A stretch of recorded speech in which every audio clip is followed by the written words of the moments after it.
All right, can you hear me there? Sorry guys. Who would want to work with their uncle when he turns up half an hour after he was going to? But welcome tonight. Let's get straight into it. Actually, I can sort of turn back to page 1 notes because I thought Luke was going to have to do them for me. It's the weekend, which is good. And it's really good that you're here sharing your Friday night with your friends together. And Luke and I are pretty excited. Once I settle in, I'll be excited to be sharing some thoughts with you tonight about your subject that you've been working through. And what's the subject? Be an example to the believers. Okay, do you know where it comes from? Timothy, yep. First or second? Good. So first is all about principles for ecclesial life. Second's all about the end of Paul's life, isn't it? That's how you remember 1st and 2nd Timothy. So let's come across there. 1st Timothy chapter 4 and verse 12.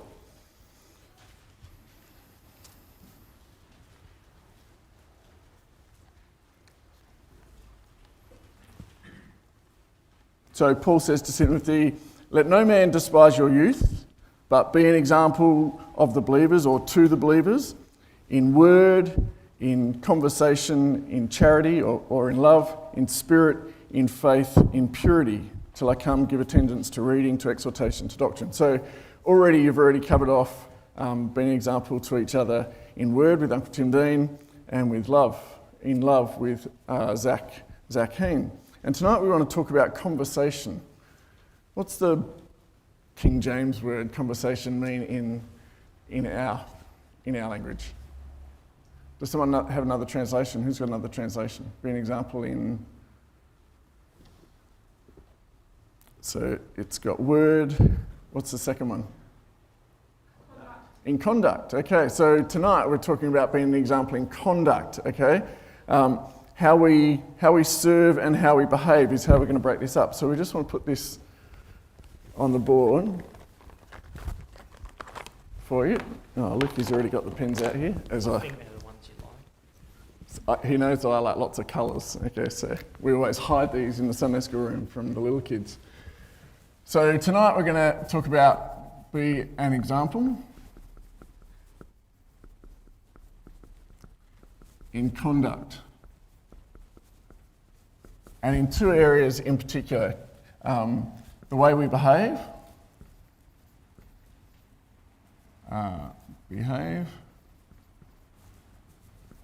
and the way we serve. So in service and in behaviour, yeah? And Luke and I tonight are going to work through a little sort of matrix table with you. If we go like this, divide it down the middle here, and again through the guts. We're going to have to write pretty small, you and I, Luke, to fit on this board. Okay, so when we sort of thought about this, I went back to my youth, and Luke is still young, and we thought, well, when we were young, when I was young, and I asked Luke, what inspires him about his friends? So if we're going to be an example to each other in conduct, in the way we behave, in the way we serve, what were the things that struck us or strike us about our friends, our mates, that encourages us a lot? Because Paul in Timothy, there's heaps of warnings about things that will come, difficult times, troubles, perversions of the truth and all that sort of thing in Timothy. And he says the way around that is yourself, to focus on being a good example to other people in these various ways that we're looking at. So we sort of got together thinking, what is it that has impressed us about our friends? And we came up with 4 things. The first is, in terms of the way we serve, is we're really impressed with mates when they behave selflessly. So when we see people denying themselves or just not doing things just because of how it's going to benefit themselves, we're impressed with that. That's a way of service that people behaving that impresses us, conduct that impresses Luke and us with our friends. Another one is when we see people that are hardworking. Okay? That has impressed us. When we see, we might not be in the mood for doing things, but we see someone get up and work really hard, and that has impressed us in the past. So we thought we'd talk about that as well. Then on the other side, in terms of behaviour, the two things that came to our mind is when we see people that live by their conscience,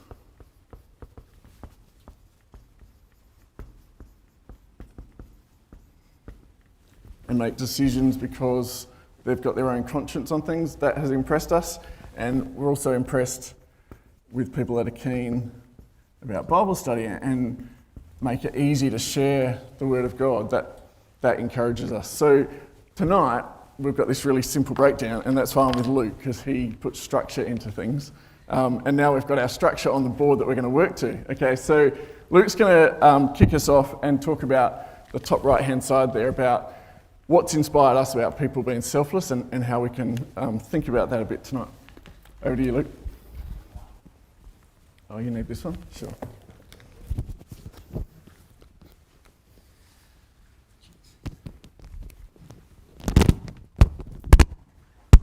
Sorry.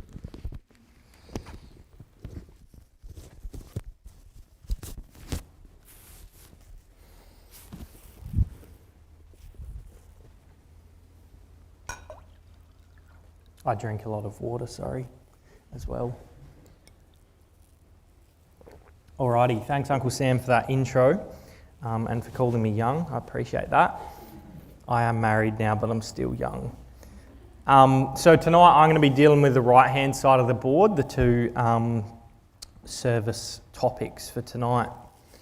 And to begin with, I actually just want to turn up a proverb together. So if we all turn to Proverbs 13, that's just going to introduce selflessness or being selfless to us tonight.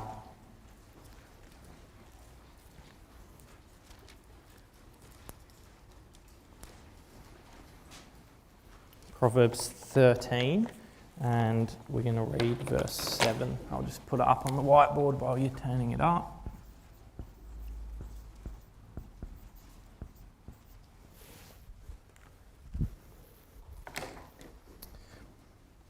Proverbs 13, verse 7. There is one who makes himself rich, yet has nothing, and one who makes himself poor, yet has great riches. So Solomon here, he's presenting a bit of a, I guess we could call it a quandary. Some people who like English a bit more than me might call, I don't know, is it an oxymoron or something? Yeah, it's an oxymoron. So there's two oxymorons here. So there's someone making themselves rich, yet they have nothing. Like, that doesn't make sense in the world we live in. And then there's another person who makes themselves poor, yet has great riches. And that, I think, really summarises this selfless idea that we're going to talk about tonight. So try and keep that verse in the back of your mind. Try and hopefully it will start making more sense. If it doesn't already, some of you might just be like, oh yeah, I know what that means. Other people might be like me and be like, man, I just can't work this out. But hopefully we'll work it out in a bit. Alrighty, so Proverbs 13 verse 7. Just a tip too, if you're taking notes or if you're not, just keep these quotes that we pop under there in mind, because they'll come in useful at the end of the night. So next we're just going to go to Philippians 2 briefly, if you want to turn there please. And thanks Si for reading that one for us. So Philippians 2 is probably one of my favourite chapters in the Bible. Tim, can we turn the mic down just a tad please? Thanks. Yeah, that's better. Philippians 2 it's all about being selfless, essentially. It talks about Christ being selfless, and you might have noticed at the end of the chapter there's two examples of selflessness that Paul gives as well, and we're going to have a look at them in a tick. But just before we head to the end of the chapter, I just wanted to highlight verse 3 and 4 of Philippians 2, which reads, "Let nothing be done through selfish ambition or conceit, but in lowliness of mind, let each esteem others better than himself. Let each of you look out not only for his own interests, but also for the interests of others." So, to me, that's just ultimate selflessness right there. Like, if we were trying to summarise being selfless, it would be those two verses. In my mind, you don't need much more. And I think something really important just to draw out there is, if you got the King James, verse 4, I think reads something along the lines of, let each of you look out not for your own interests, but also for the interests of others, or something like that. But my New King James just emphasises that, like, you do need to look after yourself, but you're looking out for other people primarily, if that makes sense. Like, make sure there's a balance there. Don't, like, die because you're looking out for others, which I guess is obvious, but sometimes we might be like, no, I'm going to be a martyr and I'm going to be selfless and stuff. So yeah, I really love those verses, and hopefully they resonate with you a bit as well. And I think Paul expands on those two verses there throughout the rest of the chapter. He goes on to talk about Christ from verse 5 to verse 11. But where we want to focus just quickly is from verse 19 to the end of the chapter. So from verse 19 to 24, if you just skim your eyes over it, Paul is talking about the example of Timothy, who our theme for the year, this verse in 1 Timothy 4 verse 12, is written to. And he talks about Timothy's example of service. If we just read verse 20, Paul says, "For I have no one like-minded," that's like-minded to Paul, "who will sincerely care for your state. For all seek their own, not the things which are of Christ." So Paul really, he can't think of anyone else in his life better than Timothy at looking after people, which is pretty amazing. Paul met a lot of people in his life. In Acts 16, verse 1 to 3, we actually meet Timothy and his family. And in those short 3 verses, he actually leaves his family to go and preach with Paul. At that stage, he was probably quite young. He didn't know where he was going. Paul didn't really know where he was going.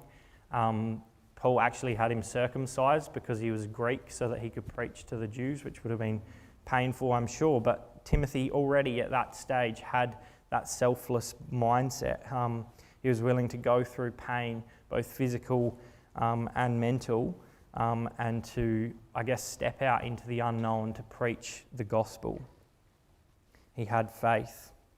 So that's Timothy, the amazing example. But the next section from verse 25 to the end, I actually love the person we meet here even more.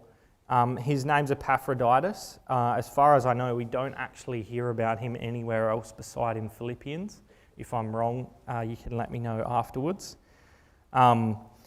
In verse 25, Paul introduced him as Epaphroditus, my brother, fellow worker, and fellow soldier.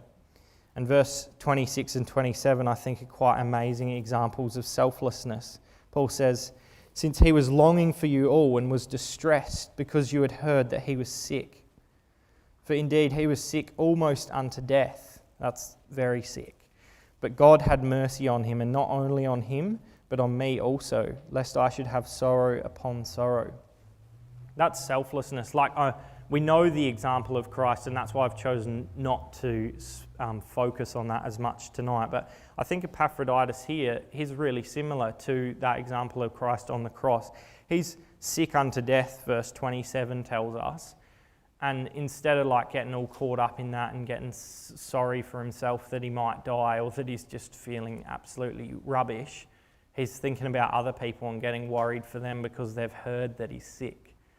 That's quite phenomenal. And verse 30 draws it out a little bit more, I think.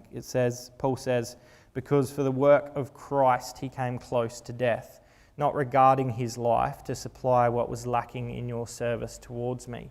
So the Philippians, it's actually a really positive letter. They, by the sounds of it, were a really great ecclesia.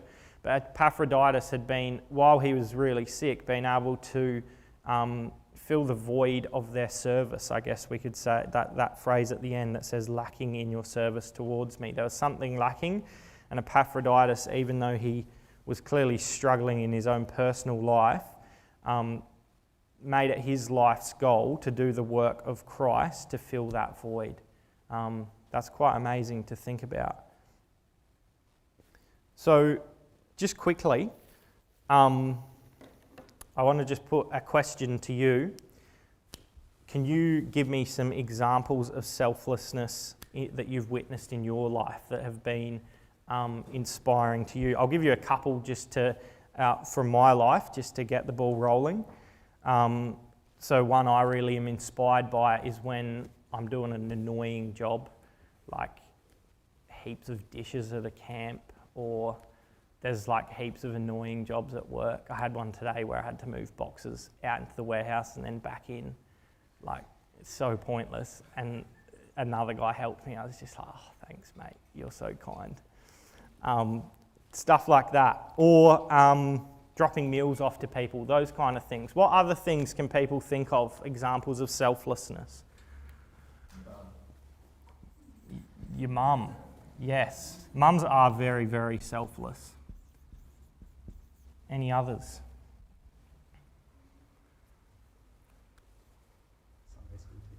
Sunday school teachers, nice.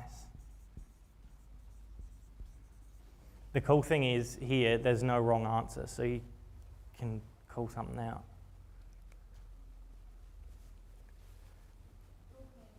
Hall cleaning, nice one. That's one of those jobs that can maybe seem a little bit annoying sometimes, but there are ways to make it really fun. Oh, yes. I'll put at Samuel's. That's a great one, Lil. Let's try and get two more quickly. Yep, committees.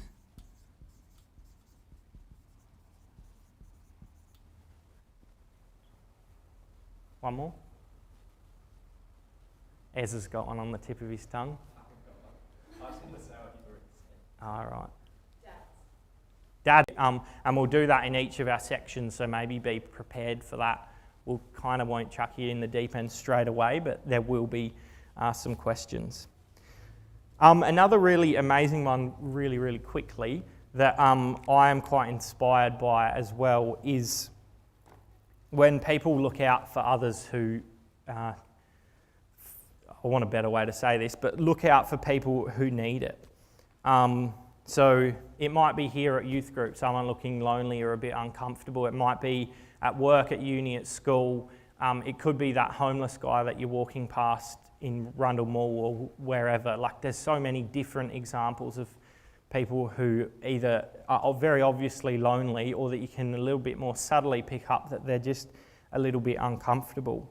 And what do you do there? Do we ignore what we're kind of observing there and just be like, oh, no one will notice if I don't do anything, like it's not like really on me? Or do we engage, it's not like really on me? Or do we engage that selfless mind inside of us that Paul encourages us to in Philippians 2, and we do something about it? And from my experience, I'm not heaps good at it, but when I have done it on the odd occasion, I've found it really rewarding, and it's something that I'd encourage each of you here tonight to do as well. And the other thing I wanted to say was, if you feel like that lonely person, because I know sometimes it might seem a bit weird me saying this, but sometimes I do feel like that lonely person or that uncomfortable person. I just don't feel like I'm quite fitting in. But if you're that person, there's usually not just one of you in a room or in a circumstance or scenario. Rather than focusing on yourself, have a look around the room and be like, is there anyone else feeling like me? Can I go sit with them and eat my supper with them, or can I go and chat to them? Like, if you're both feeling a bit uncomfortable, you've probably got something in common there that you can chat about, or who knows, all those kind of things. So yeah, there's a bit of a challenge for tonight, I guess, to think about is looking after others and being an example of conduct in that way. So I'll hand back to Uncle Sam now.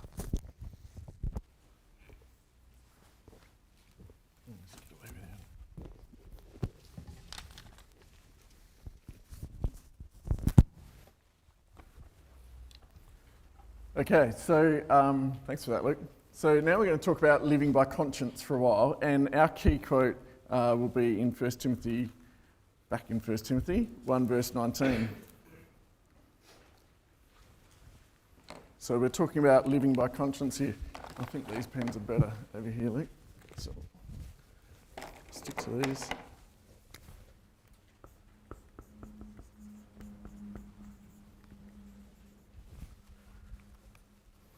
Okay, living by conscience. So Paul says to Timothy here, hold on to faith and hold on to a good conscience. Hold on to those things. Hold on to your faith and hold on to a good conscience, which some having put away concerning faith have made shipwreck. So some people in the ecclesia had given away their grip on their faith, what they really believed in, and also they had stopped living by conscience, doing decisions based on what they think is right. They had given that away. And in their life, that turned into a shipwreck, which is a really colourful analogy, isn't it? So there's this ship on a sea and it's meant to be supported because, it all hangs together, like all the boards are tight and nailed tightly together to the frame, and so it's waterproof and it stays above water. But because they had let go of their faith and they had let go of acting by conscience, the board started to fall apart. They crashed onto rocks and all of a sudden they're flailing in the water, their life falls apart. And so that's how powerful conscience can be. It can hold your life together. If you feel like life's out of grip at times, I guess refocus in on the issues of faith and are you living by conscience? Get a conscience which is strong before God and strong before and for other people. Now, in the Bible, there's two descriptions of conscience. Can someone tell me what they are? You've either got this sort of a conscience or this sort of conscience. What are the Bible words to describe them? They're not the obvious ones. The first one's obvious, starts with G, a good conscience, okay, a strong conscience. What's the opposite? I don't think the Bible talks about a bad conscience. What's it talk about? A what? A seared conscience. What's a seared conscience? One that doesn't work. Why? What's seared mean? Sorry? Burnt. That is what it means. It means burnt or branded. Okay, so you've got this conscience which is meant to be growing and it's meant to be flexible if it's growing, doesn't it? It's got to be able to expand. But like when like I'm reasonably associated with the cattle industry, when you brand or tag a cow with a hot iron is how they do it in some places. We put it through the tag, but in other places they'll brand them with a hot iron, and the hair under that branding doesn't regrow because it's been seared, it's been burnt, and it can't grow. It's not flexible any longer, and it doesn't grow hair. So taking that analogy back, you can have a conscience which is burnt, and so it's not flexible anymore, and it can't grow as God teaches you things. So in the Bible it talks about one that is healthy and able to grow and respond, and the other is burnt. It loses its flexibility. I've got lots of good friends actually, and I love the fact that they, when I see them live by conscience, it really affects me. Even if we don't agree or we act differently on a subject, it really impresses me when they have a conscience and they stick to it and they can tell you why they're doing what they're doing or why they're not doing what you're doing. That really impresses me. And one that, funny example, but thinking back quite a few years, I've got a friend that's an electrical engineer, and when he was looking for a job, you know who he is probably, but when he was looking for a job, nearly all the jobs, and he's quite bright and capable, so he was looking for a good job as an electrical engineer, and most of the jobs that he went for had to do with developing engineering solutions for the military and for war. And he had a conscience about that. He thought, no, I can't. My conscience is that I cannot work to develop military software that's going to be used to fight a war because I don't believe we should be fighting wars. So for him, that actually made it really hard to get a job in the sort of fields he wanted to, because nearly all the money poured into the development of these sort of technologies is poured in by the government, and it first goes to the military and then we get to use it for other things after that. Okay, so that was tough. But that meant that he couldn't get a lot of the jobs that he wanted or couldn't go for them, or that were offered for him. That impresses me. That's an example in conduct, isn't it? It's the way It's the way he had behaved which impressed me. I also love it in friends, like you get in a conversation, you start talking about someone, maybe a bit of gossip, maybe you slip in a comment that's a bit shady. You just think you'll just slide it in on the edge, and a friend says, hey, don't say that. Yeah, that's right. It's just a small thing, they don't have to stand up on the table and beat you over the head. They just say, don't talk like that, or, we don't talk like that. And I've had friends do that, and it's really good. It's quite amazing. I've also had friends that have, because of their conscience, had taken major trips on mission work, and that has really impacted me as well. I think, wow, because you think you should preach the gospel or support existing believers in poor places, you're prepared to spend all this time and money and planning and leave your houses and jobs for a while back here and go sometimes do extensive periods in mission fields. And that is because of their conscience towards God. And it costs them, and it's a big decision. But that has a big impact on people. Now, in my section for examples, I want you just to brainstorm for a little while positive and negative examples from the Bible you can think of where people exercised their conscience, or you can see in the story that they exercised either a good conscience or a seared conscience. And I'll kick it off for you so you can see what I'm sort of talking about. Tell me about Achan. When he takes the stuff from Jericho, what does he do with it? Does he walk through the main street and go, look what I got? No. Why does he hide it? Yeah, because it's a bad conscience. He hides what he has, doesn't he? He hides the goods. Because he knows that he's not meant to have taken them. Give me another example. Daniel and his 3 friends. Good example, a cross or a tick by Daniel. I can think of 3 examples that stand out. One just with Daniel. What would you say? Not eating the meat off the idol. Yep. And why was that? Because it was off the idol. Yeah. Sorry. Sure. Thanks. Yeah. So it was offered to a Babylonian god, wasn't it? And he didn't believe in the Babylonian gods. So because it had that strong association for the people eating it, he decided not to. What are the other 2 things?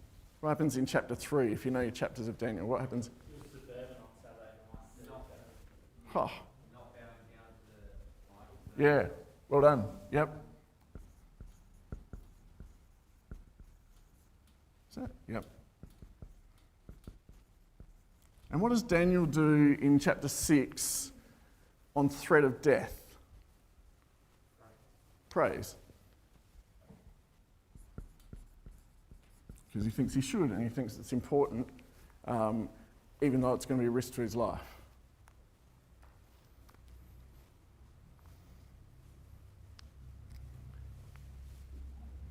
What about this one?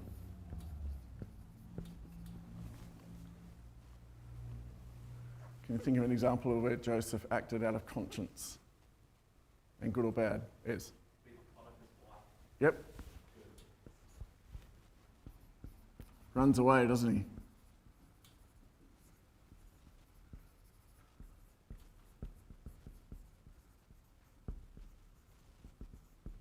Good.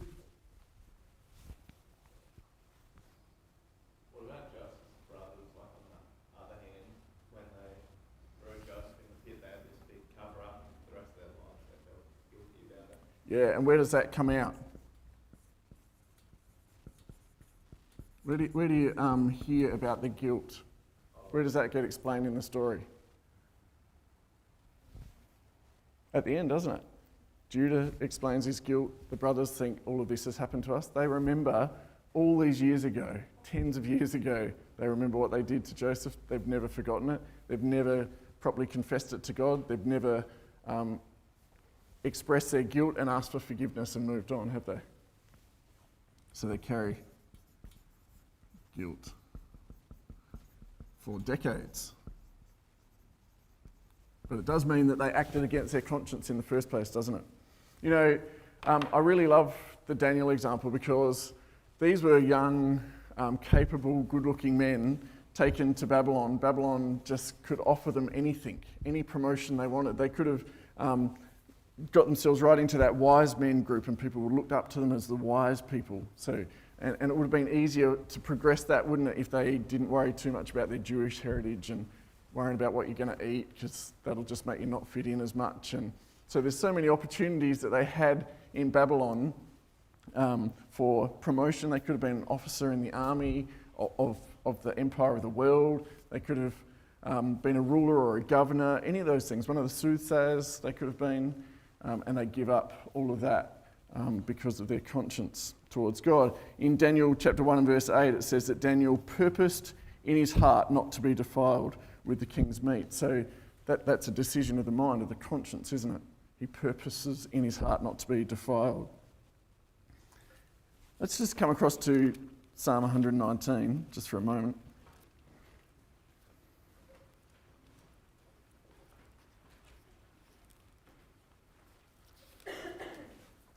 This is a verse to tuck in your pocket. Every young person, every old person as well, actually. But this is how you develop conscience. This is the crux for you and I. It just says simply, wherewithal or how shall a young man or woman cleanse his way? How do you cleanse your way? How do you clear your conscience and make the right decisions? It's really simple, just by taking heed thereto according to thy word, according to God's word. Think about the issues of our life with God's word in mind and make decisions based on that. It's simple, isn't it? It's how are you going to cleanse your way, cleanse your mind, make the right decisions? By tucking into God's word and seeing how it applies to all the decisions you're going to make in your life. So with conscience, I think one of the really important things to be open about is when we're in relationships to establish boundaries. I think for every young person, that's one of the most challenging areas of to exercise your conscience, to set up boundaries about the physical activities, the things you'll talk about together. Do them with your parents, do them with each other, and do them with your Bible in your hand. Because it's really hard to get close to God and live by conscience if you're doing things to do that together, to develop together. If you're sort of misbehaving together at the same time, not living by conscience, it's really hard to bring God into that relationship. That's a really important thing because passions get the better of us and they run away with us. And so you've got to support each other. And that will actually make really strong and lasting relationships. Your head is clear, your conscience is clear, and it'll make a great marriage one day if it's all done right. Now, just the final thing, what's the Bible talks about an action a young person can take, which is the answer of a good conscience. What's that? Something is the answer of a good conscience. What is the something? Baptism. Okay, so baptism is the answer of a clear conscience. Dear God, I now have decided to turn my back on my old way of life with a clear mind and a clear conscience. I'm taking on the Lord Jesus Christ and asking for the forgiveness of my sins. That is, isn't it, probably the best way we can, in behavioural ways, act in conduct as an example to each other. So that's a great little one just to tuck in here about living by conscience because it's the answer of good conscience. Okay, Luke's going to take on some hard work for us now.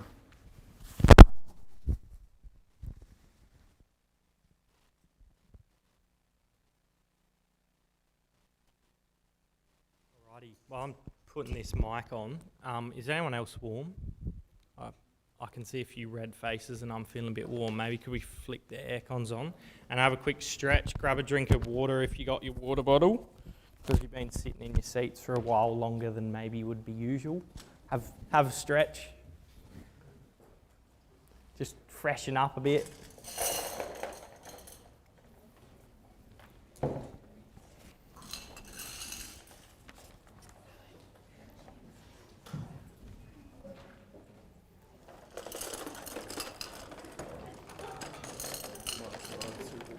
Alrighty, hopefully that helped a bit. We'll get back into it. Thanks, Dan, for keeping the climate cool. So back to the right-hand side of the board, back to our service stream tonight. So Uncle Sam's looking at behaviour, I'm having a look at service. And specifically now we're going to have a look at how we can be an example in conduct by being hard-working.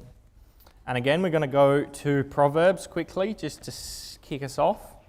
So Proverbs 10, verse 4 and 5.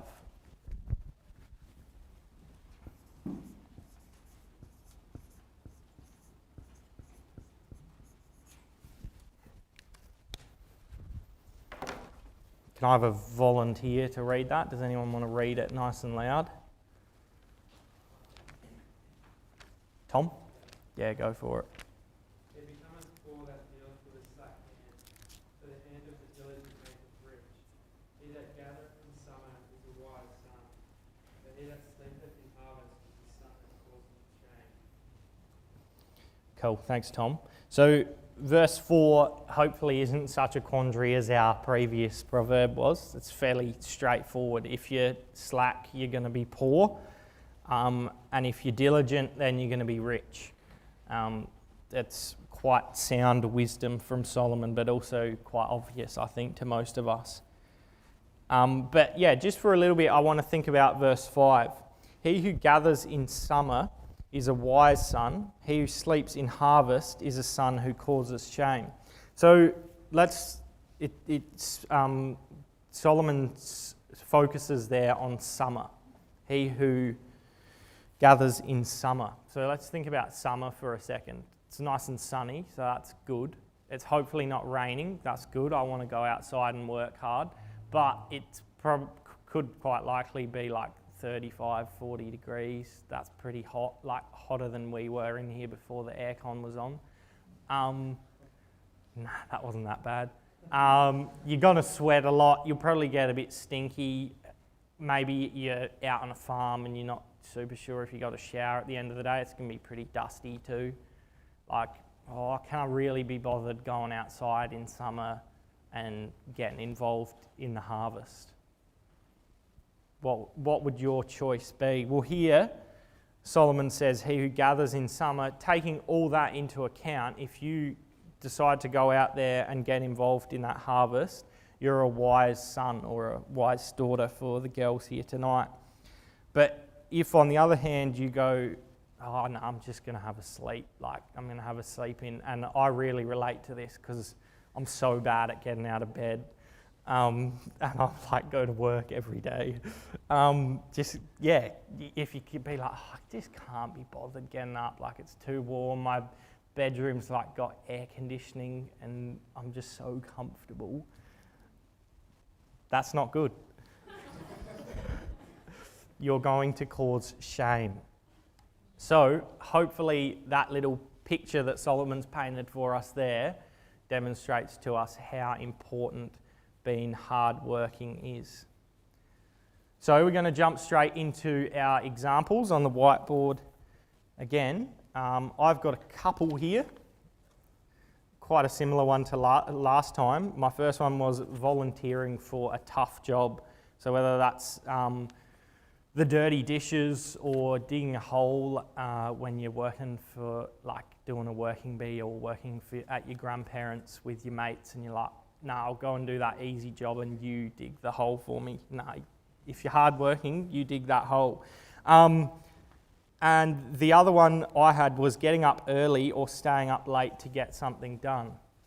It's not often something that other people will see, maybe your family will, but not many people know, beside the fact you might be a bit tired. But I think God sees that, and that's really important, especially when it's for spiritual things like, whether it's a talk or doing the readings or like making a meal for someone, all those kind of things. So what other examples do people have of being hard-working? Yes, Tobes. Gus is going to be loving this.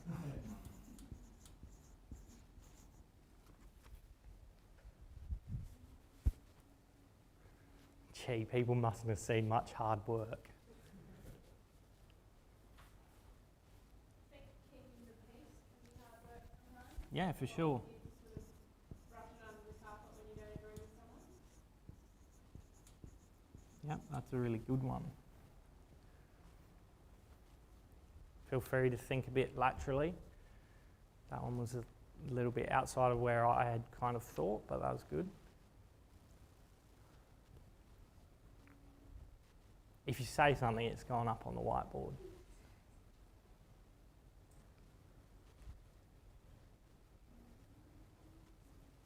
Fitting stuff in an already busy schedule. Yes, that's one that I reckon everyone would be able to relate to here. So fitting things into a busy schedule, prioritising, I guess, and that will come out in Uncle Sam's next section, I believe. I'll just say fitting things in. Have we got any others? Sort of already said it, but volunteering, like special efforts or camps, if there's things to do with that. Yeah, there is quite a bit of crossover between our topics tonight. So if you're saying stuff that's up there, sneaky tip, that's not bad because, yeah, we'd expect some crossover. So that's a good one, Gus.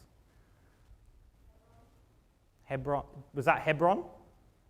Like just the committee or, yeah, they do an awesome job, don't they? And like especially last year was really tricky with COVID, but they made it work and we all got to enjoy that. Working days? Yep.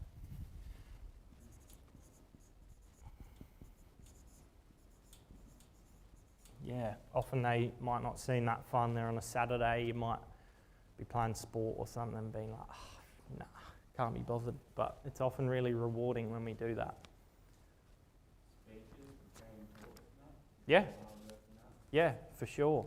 And that's something I guess we're all working towards as young people, whether we're male or female. For the guys, it's a little more obvious, but like girls will all hopefully be mums one day too, and we've got to, I'm not going to be your mum, you've got to be able to teach your kids at home as well. If your husband's busy given a series or something, he might not have as much time to have with the kids, so you've got to be ready to step in there too. So that's a real good one.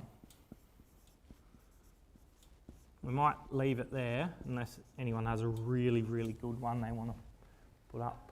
Yeah? I think just working your day job, remembering that, like Paul says, that you're working for Christ, even though it's just your everyday job, so always working really hard, and for other people in that. For sure.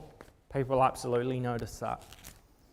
I reckon you often hear like there's a good perspective on Christadelphians because in general they work hard, which is a really good thing.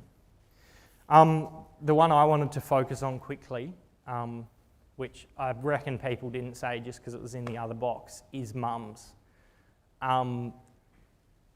I've recently got married and moved out of home, and I guess setting up our own house. Lil is an amazing wife, does an incredible amount, but I've also had to start towing the line a bit more, and that's made me realise all the little things that Mum did for me without me realising. Like it's quite obvious that they iron, wash, cook, they clean the house, those kind of things. We think of that all the time, but like what about your mum ironing that shirt or that dress so that it's ready to wear for youth group? Like just those little things where they're thinking about you in the back of their minds, not themselves.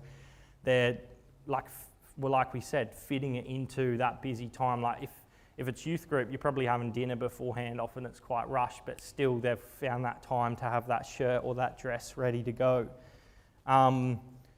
Washing. So I have 4 work polos that I wear each week, 1 a day, but there's 5 days in a week, so that doesn't quite work. If I do no washing the whole week, or if when I was at home, Mum did no washing all week, I could have done it, but yeah, Mum made sure that like those 4 shirts were clean when I needed them, kind of thing, and I'm sure your mums probably do something similar. What about when you're out all night? Maybe for me it was footy training, or you're just out with your friends, you get home and dinner's there in the microwave ready to go. That's pretty good. And that's not easy, that's hard work. because mums, like, they work really hard, but they also, like, they're just like us. They want to have a bit of fun in life too. So I think it's quite amazing thinking about how they fit it all in. Nicely folded clothes. I love nicely folded clothes, and my mum is so good at folding clothes nicely. So good that, like, when Lil folds my clothes, I refold them because she didn't do it the way mum does it.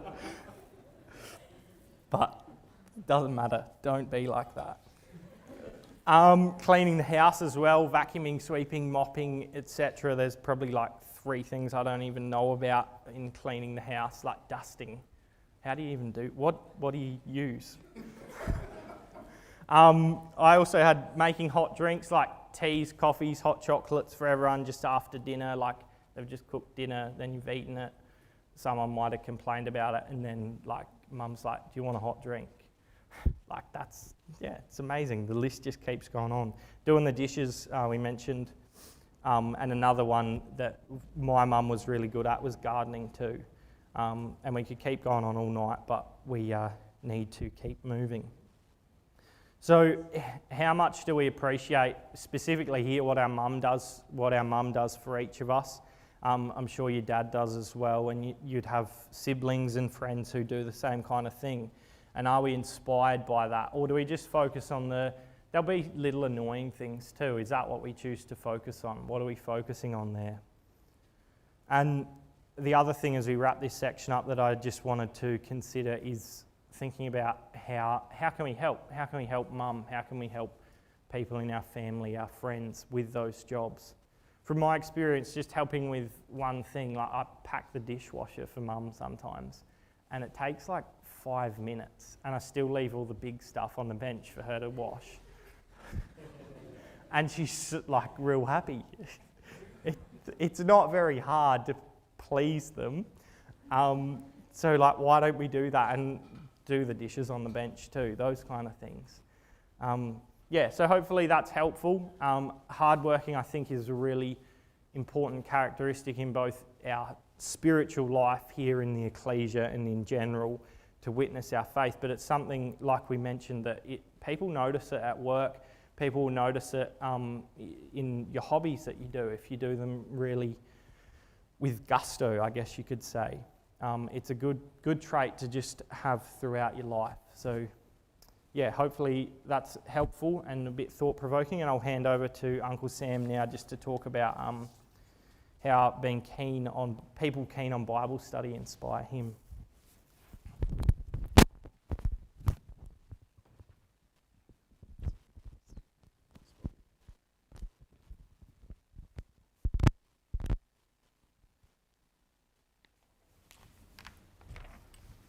Okay, we're on the home run. I'm very sorry for thinking it started at 8 o'clock tonight. It's certainly not Gus's fault, you're a hard-working secretary. But we do need to keep on the push now. So let's come across to our fourth key quote. It's Psalm 119, verse 97. And we won't write Psalm there because it can only be Psalm. 119, verse 97. And you know this verse, it says, "Oh, how love I thy law, it is my meditation all the day." It's my meditation all the day. You know, so this is talking about being an example in the way we behave by how we tap into Bible study and learning about God and that sort of thing. Now this quote says that it can be my meditation all the day. All right, so that means that it can't just be referring to pulling open your Bible and having your Strongs here and all your online aids here, and then doing verse by verse. It can't just be that, can it? Let's think for a moment, how else can you love the Bible and study the Bible and do that all day? How can that work? Memorizing verses. Why does that help? Yeah, wherever you are, you get a spare moment, you think, oh, that's right, that's my key verse. And you start thinking about it and you mull it over. So memorising verses is a really great way to do it. What else? Putting it into action in your life. So actually doing that in life. Okay, so deliberately trying to connect something you've learned about with something you're doing, or when you go to do something, you know it's the right thing, you might think, what's the verse behind this? Why am I doing this? And so you connect your life with the Bible. And so it helps you to meditate upon maybe one of these examples we've talked about, yeah? How else? Putting on spiritual music. Yeah, spiritual music can definitely help. What else in terms of what you can put on, turn on? You know, because we can carry a lot of stuff with us on our devices, can't we? How can you use them to love God's law, to make it your meditation all day? What are your online resources? Sorry? Readings on your phone. Readings on your phone. I use an audio so that as I'm driving, it's playing to me. You just choose a really good version and someone that reads it really well, and it makes a huge difference. In fact, if I'm doing a study now, I will listen to it over and over and over again. And you don't always listen all the way through. You get stuck listening to, just a section, and you just think about that, and it goes on playing and goes around again. But in actual fact, I've found it the most helpful thing in my Bible study, just to have it going over and over and over again. I have 45 minutes drive to work each day by myself, so that provides heaps of time to do that, but I've found it really effective. You come up with like little words you didn't know existed in the text, and you go, oh, I didn't know that was there. Or connections back to other things you know. You go, oh, that links with this, doesn't it? And then you can pull across, scribble a few notes and look it up when you get home. These are all good ways. Meditation in creation, that brings God to mind, doesn't it? He made the world and it reflects his glory.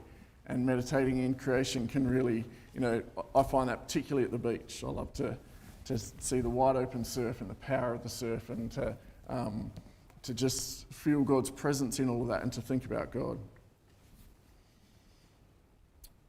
Phoning people, we don't often phone people for questions, but I'm aware of some of my friends that do that. And I think that is such a good way to get the answers to your questions and to promote sort of the love of Bible study amongst ourselves, is phone a friend and say, what do you think about this? You can do this with older people, actually. I did it for the first time recently, and he was actually too busy, but he was so keen to talk. He was trying to fit it in and around his schedule, a time that we could catch up so he could answer my questions. And the time came and went, but tap in. That's a really great resource, and older people often have the time to spend with you on it. So let's just think, I think we'll get practical, because Bible study takes time. And Luke, do you mind just slipping that laptop off here for us? And I think probably time is one of the big issues here, because you can't do everything in life. You've got to prioritise. So we just want to think about life, and if I was to think about the high priority issues in life, which I've represented in 4 tennis balls here, and if on the first one I was to do a big R, what do you reckon that might represent? Well, get more practical. What if I put P on the next one? This might help you. That prayer, yes. What about if I put M and told you to remember our key verse?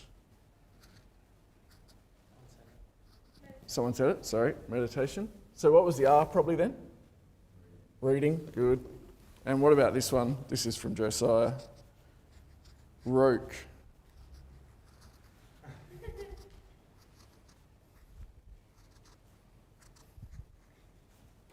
And I said, what? And you're all saying, what's roke? If this is the theory, what's this? The practice, random acts of kindness. Good. No. See, I've misspelled it, haven't I? Sorry. Ray Oak is what it should have been. Random acts of kindness. So that's really embarrassing. Don't take a photo of that. Okay, let's just think about this. Life only has a certain amount of time, doesn't it? And so if I commit to a massive sporting commitment, and I also want to surf 3 Saturdays a week, and what else? Big things that take time. What else? Uni and school and work. Entertainment. Relationships. And modify a car and do an art course and an instrument, housework.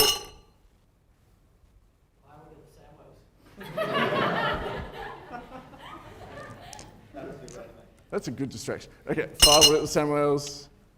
Yeah, okay, so still, practical things still take time, don't they? 3 more big things you could do. Come on, your hair. More shopping, more clothes. Now, we start putting on a bit of Twitter and a bit of Facebook, and we do a bit of TikTok, and we do a bit of, get me up to speed, what else? Snapchat, and a bit of Google Hangouts, strike me. You can hang out online now, what else? You know what we're saying. And if you just keep on, they're just little things, and you just keep on adding one at a time, and a few more, and another big one that you just thought of that you could do as well, and a few more. You know, so you've got your Tommies in there, and you've got your oilies and all your good marbles. Luke was fascinated that I knew about marbles, but we used to play marbles. They're fun. They'll come back one day. And you could have your life like this, and this would be so much fun, and you'd be doing so much. All the time. But if you wanted to sort of sit back and think about how these guys fit in there, it's difficult, isn't it? Like you might just get one in there, or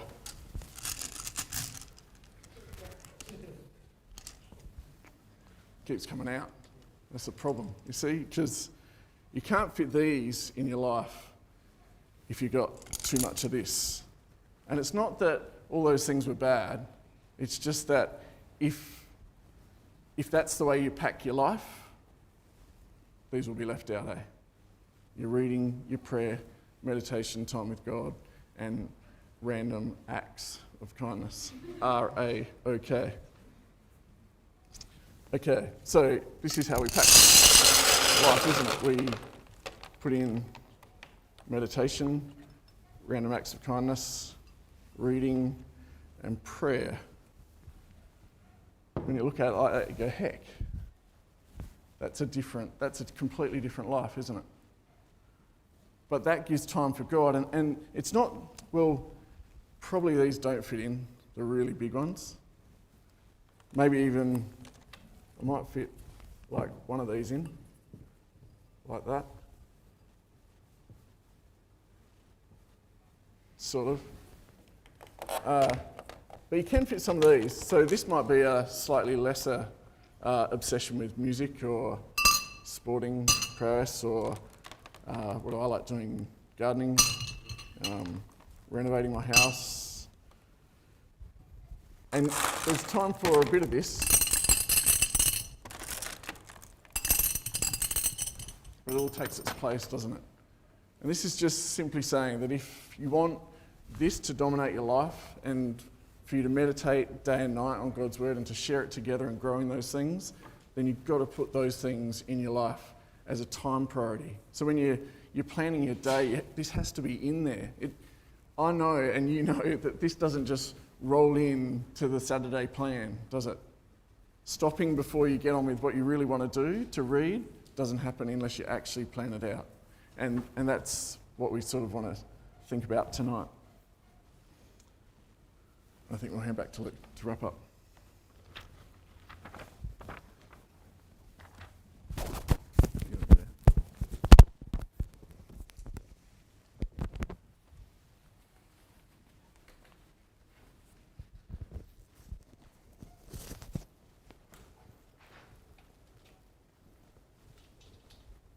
Thanks, Uncle Sam.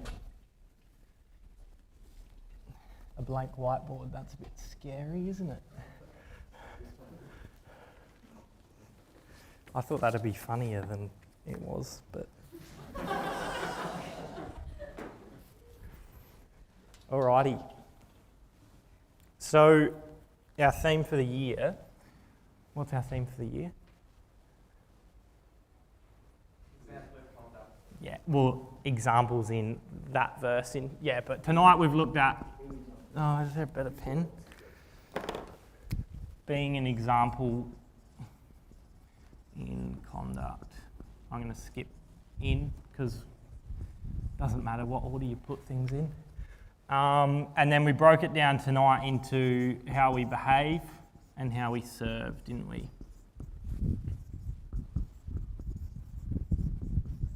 And just quickly before we recap what we've actually looked at tonight, I just wanted to introduce one more thought. And that thought's about Jesus, who obviously is our ultimate example. We know, for those of you who go to Heritage, you wear it on your jumper or your sports shirt every single day. Follow his steps. That's talking about following Christ's example. He's an example in conduct to us. And he actually followed his Father's example. John 5 verse 19, Jesus says, "Most assuredly I say to you, the Son can do nothing of himself but what he sees the Father do. For whatever he does," that's God, "the Son also does in like manner." Can we just turn that down a tad again? Sorry. It's a chain. At the top of the chain we've got God, then we've got Christ following God's example, then we've got you and me here tonight following Christ's example, and then maybe what we don't think about as often is then we've got everyone around us following our example. Whether you like it or not, your mates here tonight, your friends, your peers here tonight, and with you wherever you go in life, at work, at your own ecclesia, wherever it is, they're watching you. Your conduct is an example to them. Either you're leading them away from Christ or to Christ. To Christ. Christ is behind me. I'm not Christ. I'm supposed to be. Yeah. Anyway. So yeah, either your mates are watching, and either you are leading them away or to Christ. That's something that's really powerful to keep in the front of your mind all the time and to be thinking about. It changes the way we live, thinking about that. So with that in mind, what were our four key examples of conduct that we looked at tonight? Sorry? Being selfless. So that was on the right-hand side here. And can anyone remember what the quote we had with that was? A bit louder. 13, I think it was verse 7, wasn't it? And what did we have there? We had a bit of a quandary, didn't we? There is one who makes himself poor yet has great riches. If we can keep that in mind, I think it encourages us to be selfless people. At the end of the day, in the kingdom, we'll have great riches. What did Uncle Sam cover next?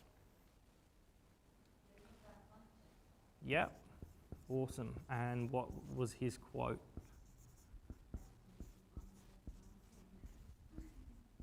And does anyone remember what that said?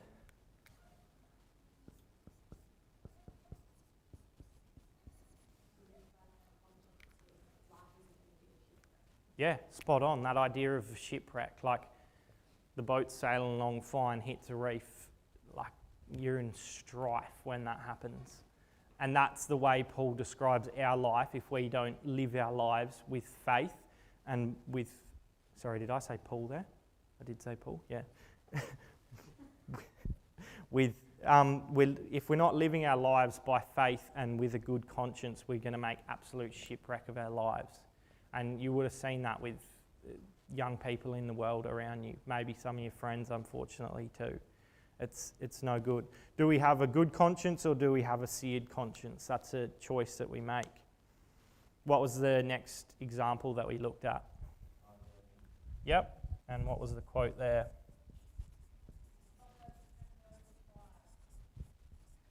Perfect. And what was the picture that Proverbs 10 verse 5 painted for us? Yeah, when it's really hot and really hard to work hard, but we should still. And we considered that the example of our mum. Hopefully that resonates with a lot of you. And then what did we look at finally? Yeah. And what quote did Uncle Sam go to there? Spot on. What did that say, Tobe? Or someone else?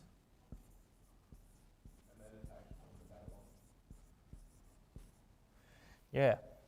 Bible study, this is something that I didn't realise or fully come to realise until like 2 or 3 years ago. Maybe I'm a bit dumb and slow or something like that. But like Bible study isn't just like sitting in your chair at a desk with your Bible open and like eSword or Strong's and stuff like that. That is Bible study, but it's not the only way you can do Bible study. You can do Bible study like Uncle Sam mentioned down at the beach. You can do Bible study when you're driving to work. You can do Bible study when you're going for a run. You can do Bible study right now, here tonight.